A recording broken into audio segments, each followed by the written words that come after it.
tumbas de los pueblos, viejo y loco imperialismo, tienes tus días contados. Cuando este siglo termine, cuando estas décadas que vienen sigan pasando, tú irás desapareciendo, viejo y loco imperio. Y prevalecerá al final, en este siglo, la voluntad soberana de los pueblos de la tierra.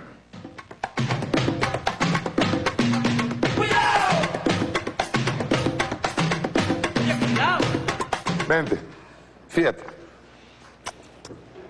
Una noticia, esta semana. Ex subsecretario del Tesoro de Estados Unidos dice, no hay más oro en la Reserva Federal. La noticia fue reseñada por Telesur. Y dice aquí, Estados Unidos no tiene el oro y no puede suministrarlo. Por eso ha obligado a Alemania a ponerse de acuerdo con eso y dejar de pedir por su oro. El oro de Alemania, que lo tenía guardadito la Reserva Federal, no se puede devolver porque no existe.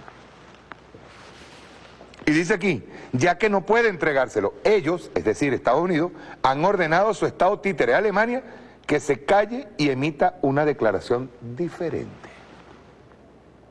Yo recuerdo que cuando el comandante Chávez pidió repatriar el oro, traerse el oro, los de la oposición, la dirigencia de la oposición se burlaba. Coño, ¿qué estará pensando ahorita Angela Merkel? Una de las aliadas más amorosas del imperialismo norteamericano, que le pide el oro a Norteamérica porque se lo tenía guardadito y ahora no se lo pueden entregar porque no lo tienen. Estados Unidos no tiene el oro y no puede entregárselo.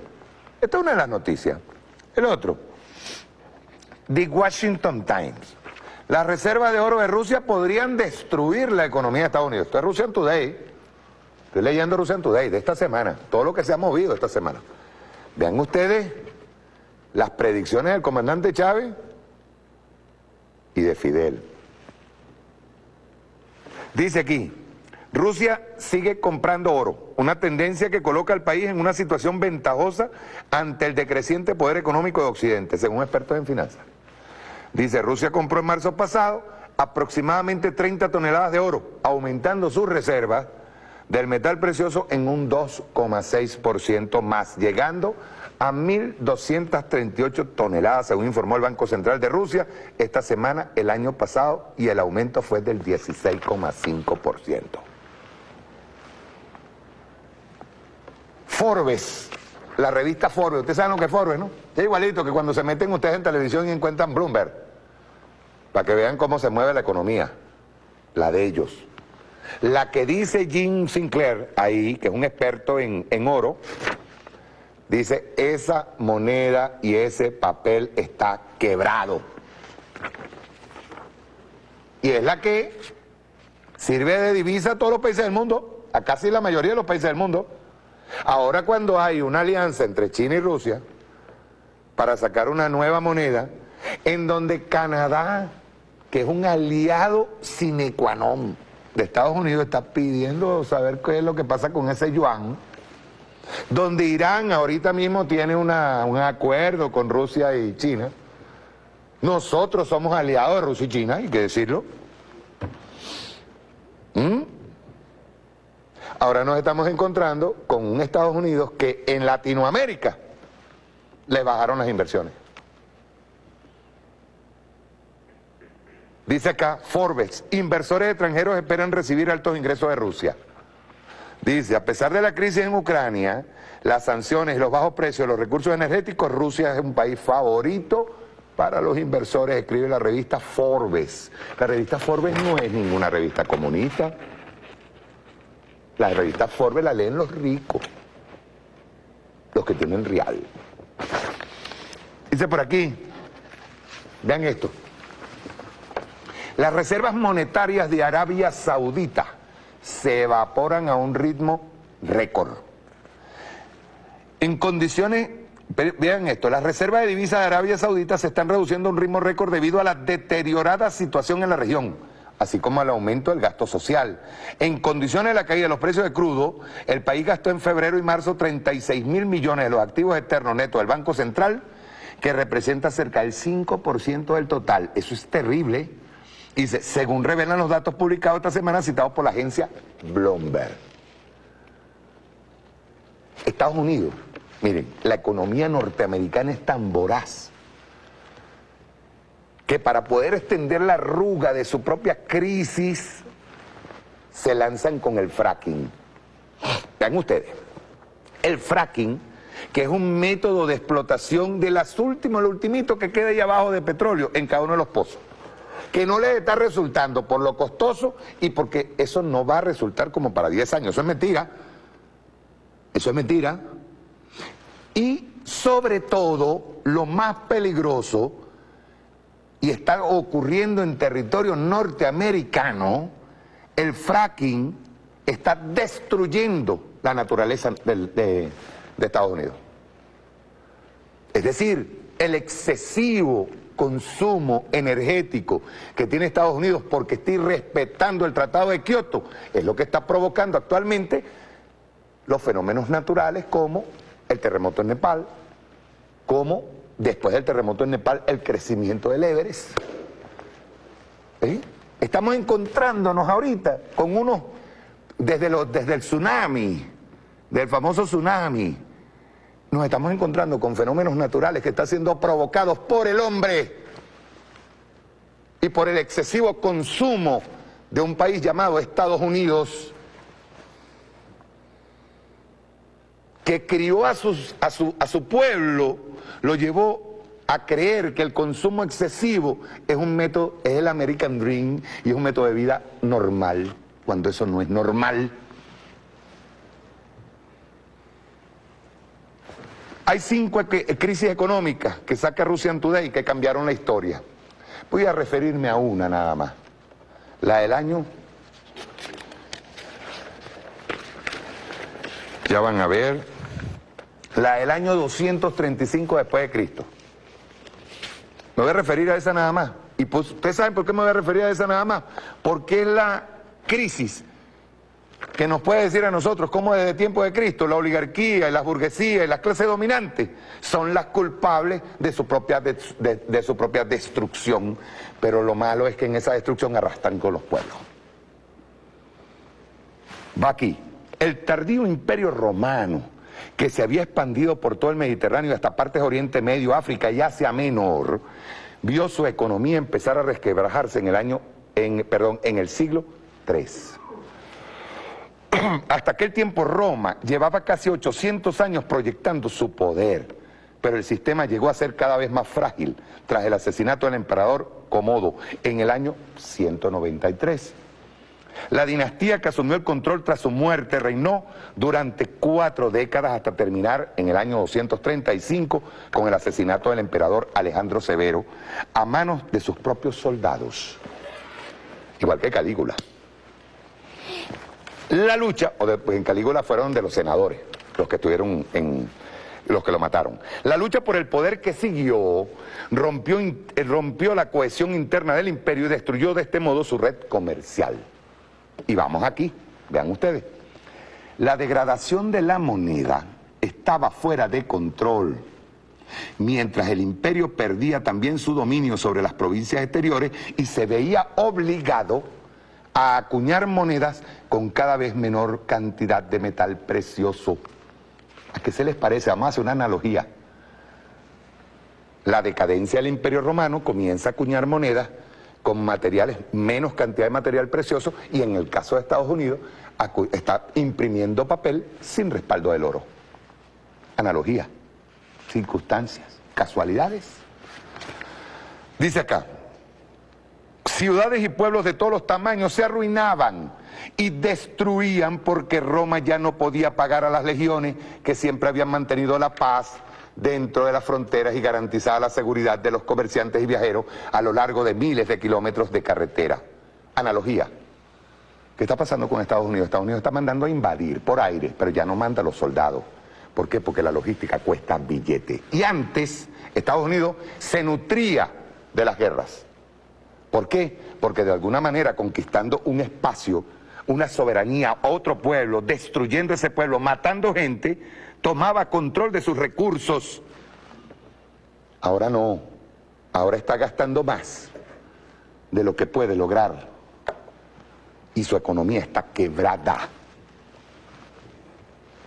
Dice, la avanzada economía interna interdependiente basada en el comercio se deterioró, sobre todo en la mitad oriental del imperio, pasándose a un sistema más feudal, en la que los grandes terratenientes construyeron entidades autosuficientes y otorgaron protección a los pobres a cambio de su libertad. Analogía.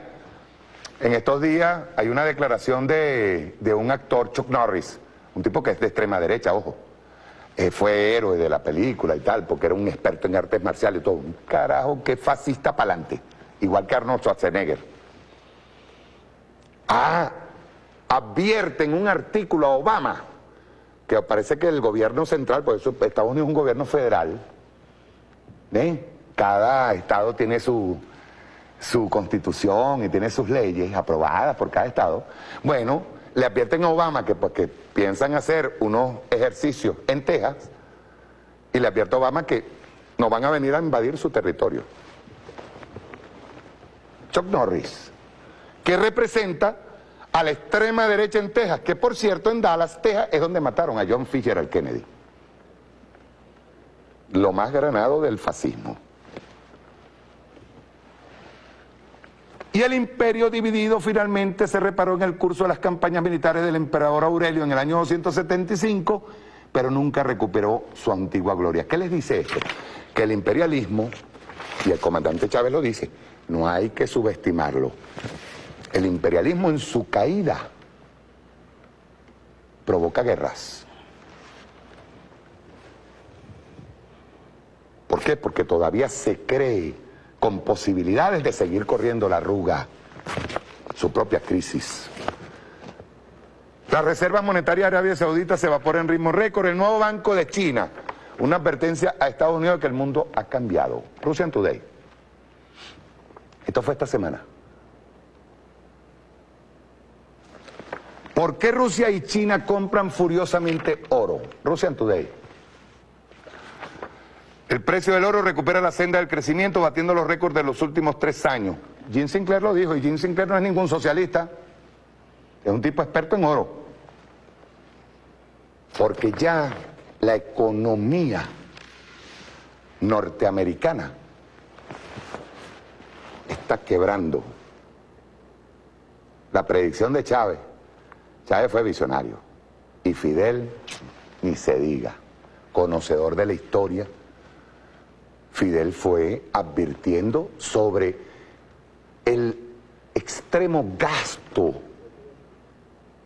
en armamentos, el extremo gasto en consumo del individuo, y el capitalismo se iba a comer a sí mismo, que es lo que está pasando ahorita. Ya no se trata de un problema ideológico nada más, es un tema económico. Es un problema económico. La economía no puede seguir sirviendo para la voracidad de 4 o 5 familias, no. Nosotros presentamos, en la semana pasada, presentamos un gráfico en donde se veía cómo pocos sectores tenían prácticamente el 80% de las riquezas en el mundo, en sus manos. Y el 20% distribuidos hacia allá abajo para las clases pobres. ¿Ustedes no vieron? Por eso yo les daba la explicación ahorita. Sí, muy bien, hablaban del estado de bienestar en Estados Unidos. Sí, ¿el estado de bienestar para qué? Para que regiones como Bangladesh, ¿verdad?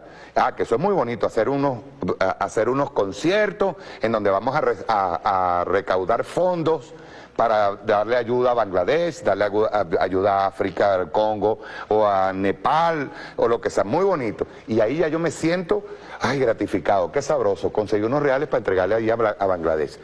Vayan a ver si no sigue Bangladesh con lo mismo, y con la misma pobreza. Váyanse a los países africanos para que veamos la misma pobreza. Vamos a Haití. El imperialismo norteamericano con Obama se presentó en CARICOM con $50 millones, cuando Petrocaribe ha invertido 3.600 millones de bolívares, perdón, de dólares. Y se presentan con una limosna. Así es el imperialismo norteamericano. Eso es lo que ellos hacen. Ahora vamos a ver una noticia y voy a hacer otro comentario, porque ahora entramos directamente con esto, porque necesitamos conocer qué es lo que está pasando en el mundo para poder hacer llamados. Vamos a ver contexto actual. Ahora mismo, rueda.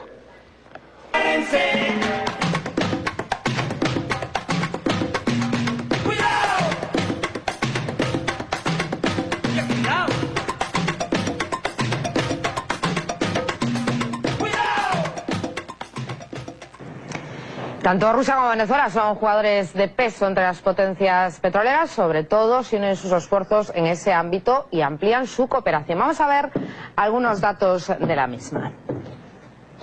En cuanto a las reservas del crudo, Venezuela ocupa el primer lugar en el mundo con un 18% y Rusia se encuentra en el octavo con casi un 5% según datos del análisis anual de la empresa energética Eni.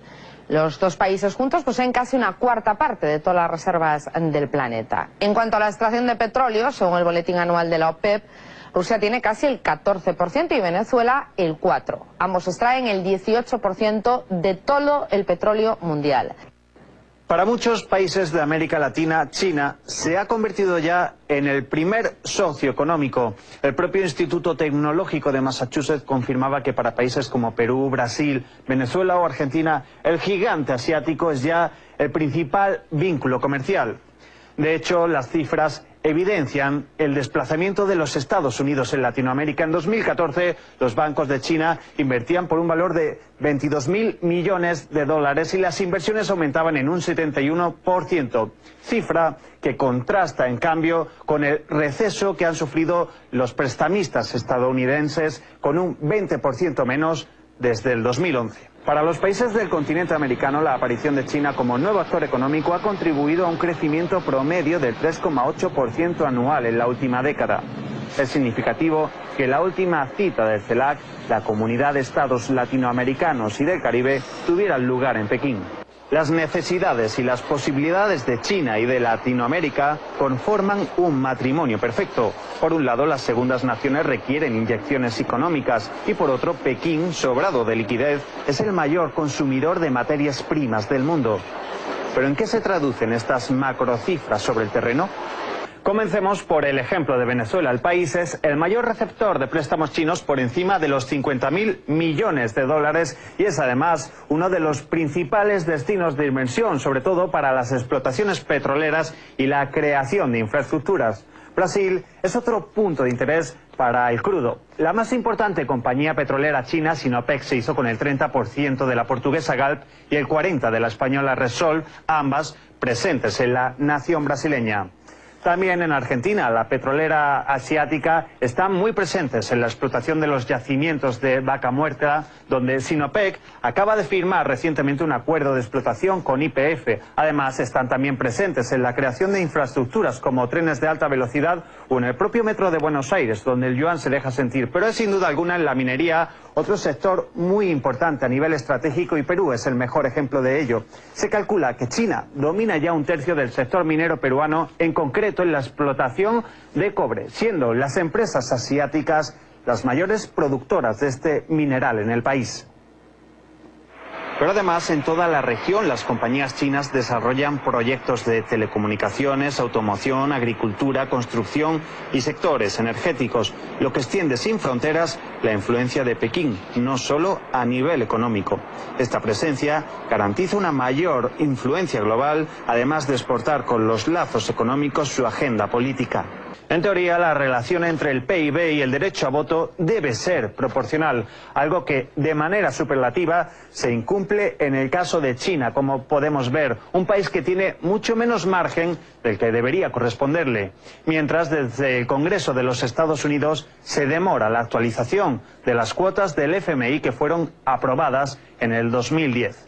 Como vemos, las dinámicas que generan las relaciones internacionales no están reflejadas en las organizaciones económicas que están, eso sí, muy marcadas aún por el orden político tradicional.